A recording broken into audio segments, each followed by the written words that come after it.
In my first video, I shared what melasma is and why it shows up more during perimenopause. So now I want to talk about how I manage melasma in my 30s and 40s and how I manage melasma now in my 50s. In the past, I managed my melasma by cycling on and off of products that actually had hydroquinone in it. At that stage, my skin tolerated it well and it worked. Now that my skin is more reactive, I have to be more cautious, especially because now I deal with rosacea. So today, my focus is gentle, consistent skincare, protecting my barrier and avoiding irritation. I also pay very close attention to heat and moisture because melasma is sensitive to both.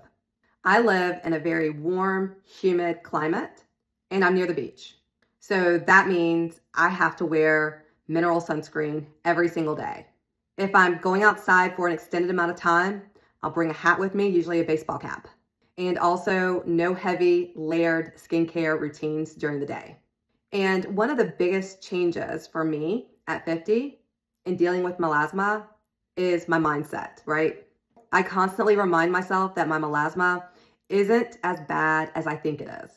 And I need to give myself some real grace. When I was diagnosed with rosacea, I switched from using regular Retin-A or tretinoin to using Retin-A Micro. This version is generally better tolerated on reactive skin. And over time, tretinoin helps fade dark spots. And that's exactly what it's doing for me. And also, you guys know that I am on the triple rosacea cream, and that is helping calm the inflammation that's in my skin, which supports the management of my melasma. So at this stage of life, my skin does best when I focus on calm, consistency, and not overreacting. And I also want to say that hydroquinone is still an option for me in the future. It's going to look and feel a little differently because I can't use the versions of hydroquinone with the various actives in it. So no vitamin C, no glycolic, and then I have to keep everything else in my routine extremely gentle.